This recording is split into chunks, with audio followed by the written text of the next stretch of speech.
Dobrý deň, priatelia, pozdravujem vás z Petry, z toho najkrajšieho miesta Jordánska, na ktoré sa obyčajne tešíte najviac. My sme tu dnes 2. decembra, takže ak sa rozhliadnete okolo mňa, tí, ktorí ste tu boli, určite ani nespoznávate toto miesto, koľko je tu momentálne málo ľudí.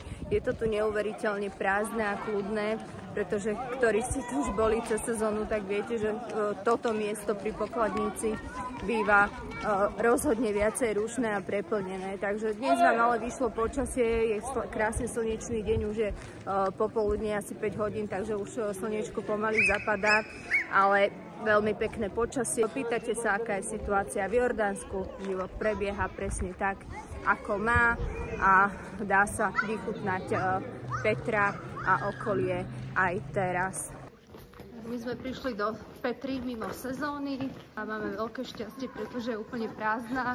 Je tu iba zo pár klientov a miestnych obyvateľov, takže krásne vieme prechádzať síkom bez toho, aby tu bolo preplnené ľuďmi. Približne 1 kilometrom prejdeme dovnútra k prvej pamiatke, k pokladnici, týmito úžasnými priesmykmi, ktoré sa nazývajú sík.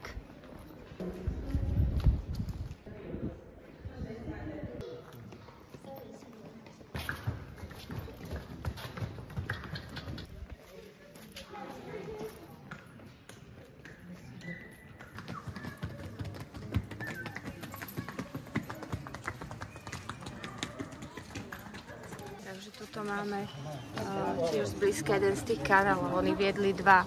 Na jednej strane na ľavej bol vlastne kanál, ktorý slúžil pre udržiavanie vodu pre zvieratá a tento pravý bol na pitnú vodu, ale on bol kedysi vlastne takto zatvorený, to bolo kvázi ako keby potrubie. Čiže teraz je tu už iba priehlbina, ale kedysi to bolo uzatvorené a vedlo tady to potrubie a tento na tejto strane vlastne slúžil pre pitnú vodu. Fantastické, že nikto tu teraz nie je a dá sa tu voľne pohybovať, fotiť, natáčať a užívať si to.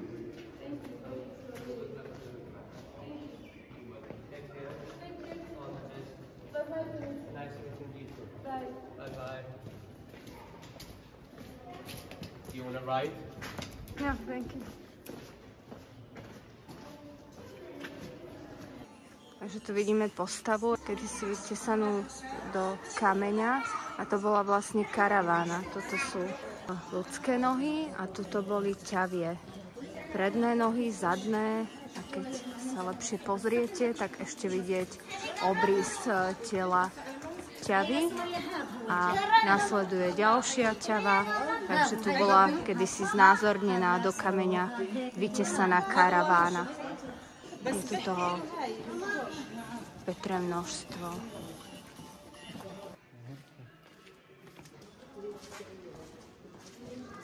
A tu máme už poslednú časť a pred nami sa vynorí nádherná pokladnica. Ju vidíme. Pokladnica je tu a je tu neuveriteľne prázdne. Tí, ktorí ste boli v Petre, či už s nami alebo sami, tak toto miesto máte v pamäti určite úplne iné, preplnené, rušné, tak takto to vyzerá mimo sezóny.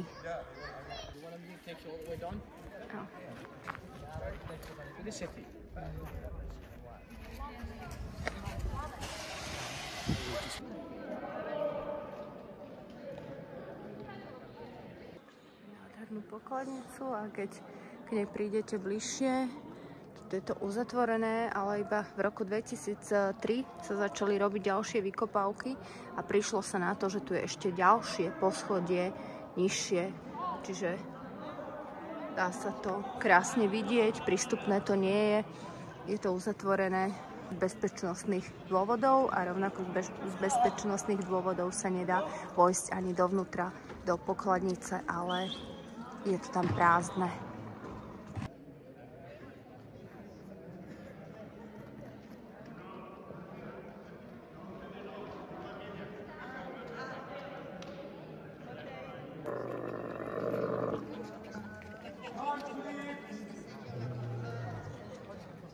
prechádzame ďalej. Pri návšteve Petry si môžete zakúpiť aj nejaký suvenír.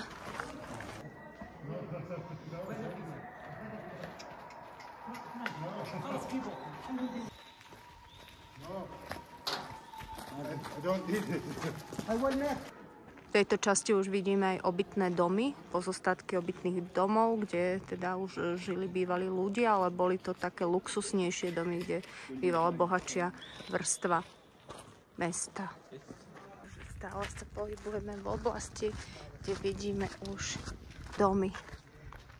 Vidíme, aký vyzeral vstup a v podstate vo vnútri nebolo už nič, iba ako niečo ako keby hala. Aj po pravej strane sú domy solventnejšej vrstvy obyvateľstva, luxusné domy.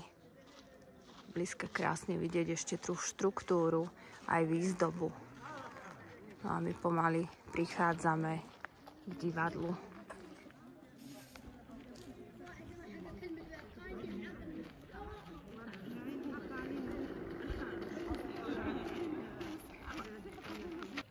V časti vidíme niečo ako jaskyňu, ktorá je zamrežovaná. Je to spravené zámerne, vláda to zamrežovala, aby tam teda nechodili a nebývali títo lokálni domáci obyvatelia, nakoľko je veľmi vzácna. Nachádzajú sa tam rôzne farby kameňa krásne zachované a teda aby sa to nezničilo, neznehodnotilo, tak je to prekryté.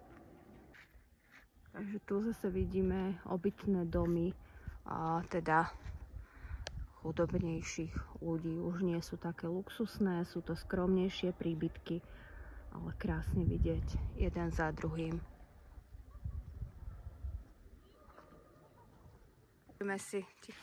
Pozrieme si ukážku jedného z takýchto príbytkov. Vo vnútri zvonka vchod a vo vnútri nič, iba v podstate hala. Takto vyzerali všetky ostatné tieto domčeky, ktoré vidíte. A prejdeme ešte bližšie k jednému. A tu môžeme vidieť ukážku tých nádherných farieb, ako som spomínala aj pri tej predchádzajúcej jaskyni, ktorá je uzatvorená. Takže niečo podobné sa dá vidieť aj tam. Absolútne nádherne sfarbený kameň. Tu mreža je už zbúraná, alebo aj tu na tejto stene vidieť nádherné farby. Niečo prekrásne. Takže mnohé skalné útvary sú ešte aj takto samou prírodou vyfarbené. Keď sa pozrieme sem za mreže, aj tu na týchto stĺpoch vidieť krásne farby.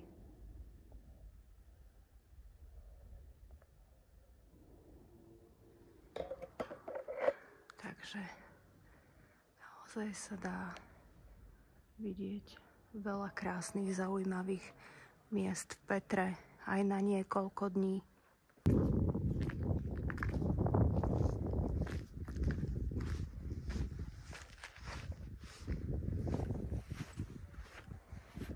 Hrá to tu naozaj rôznymi krásnymi farbami.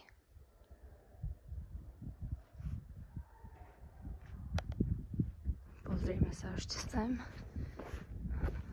do tohto príbytku.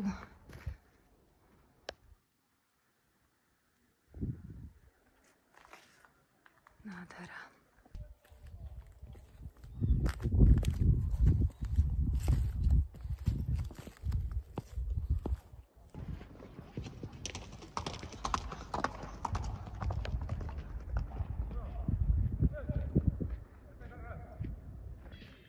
Prechádzame k divadlu, ktoré bolo postavené pre približne 3000 ľudí.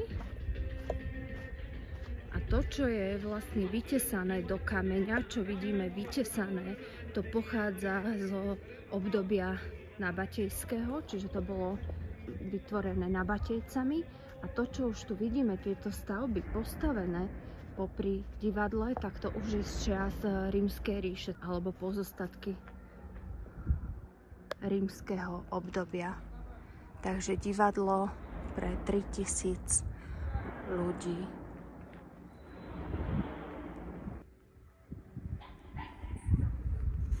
Takže divadlo trošku zbližšia. Návštevníci alebo herci.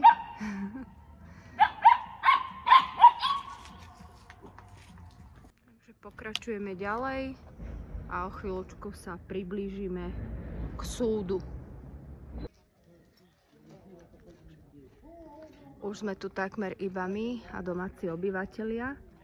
A tých, čo tu vlastne vidíte, to boli pôvodní obyvatelia, ktorí tu reálne aj žili do roku 1985. V 85. boli vládou vysťahovaní z Petry za mesto Petra, ale stále teda majú povolenie sem vstupovať, pohybovať sa tu, cez deň tu žiť, keďže toto bolo vlastne ich bydlisko. Takže boli síce pre turizmus vysťahovaní, ale môžu sa tu pohybovať, preto ich tu stále vidíte, ako vám ponúkajú fotografie, jazdu na koňoch, na ťaviach, predávajú tu rôzne suveníry. Oni to oficiálne môžu ako niekdajší pôvodní obyvatelia. No a to bolo v roku 1985 a od roku 2003 je Petra súčasťou UNESCO.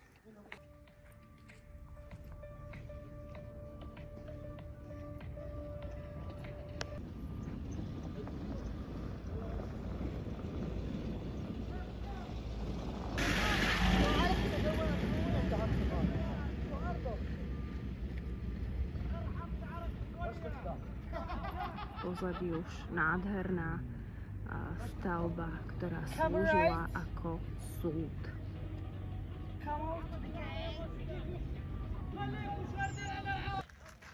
Už prechádzame do miesta, kde už sa nachádza viacej rímskych pamiatok ako nabatejských, pretože keď Rímania dobili Petru, tak si vlastne podrobili nabatejcov, osídlili, ovládli Petru a samozrejme dostavávali a budovali ďalšie pamiatky a žili tu a tuto vzadu. Dobre to nevidieť, sa nachádza kostolík, tiež už z rímskeho obdobia, ale respektíve bol objavený len nejakých 5 rokov dozadu, takže ešte sa tam stále skúma. A hovorí sa, že to, čo vieme vidieť v Petre, je iba 5% samotného mesta. Kedysi teda mesto, keď bola Petra Petrov, tu žilo vo vnútri v meste okolo 30 000 obyvateľov. Takže to, čo my vidíme dnes, je iba 5% z toho, čo tu kedysi postavené bolo. Čiže rok čo rok sa urobia nové objavy. Vidíme pozostatky rímskeho chrámu, ako to bývalo schodisko, stĺporadie a ostatné rímske pamiatky.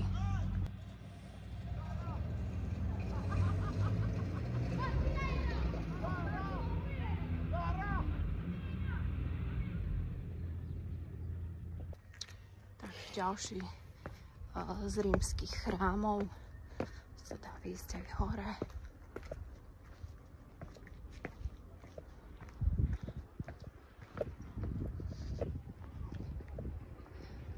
Naskytne nádherný pohľad na niekdajší rímsky chrám.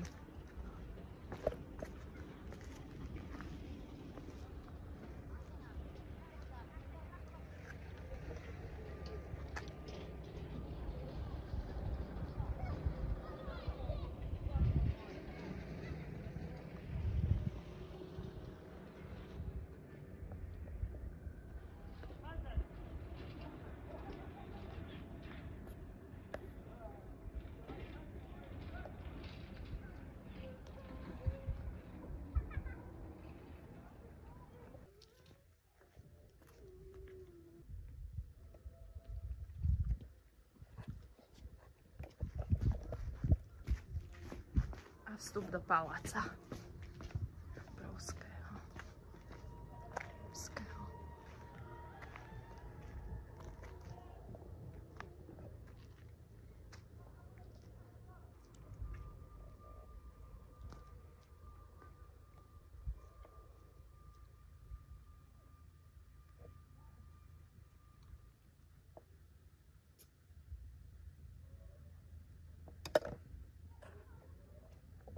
Petru sme preskúmali, koľko sme stihli, pomaly nám zapadá slnko a bude sa zatvárať, takže my sa ideme vrácať postupne naspäť.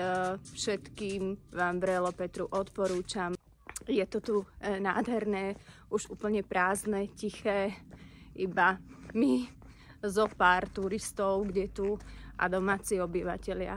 Vidieť všetky tieto nábatejské stavby, rímske stavby, predstaviť si mesto, ktorom kedysi žilo 30 000 obyvateľov, ako dokonale fungovalo, je naozaj obrovský zážitok a právom patrí Petra na zoznam pamiatok UNESCO. Toto vám ešte musím ukázať. Po Kladnici sme sa dostali už za tmy a už tu naozaj nie je absolútne nikto, iba my. A po tme sa vraciame naspäť.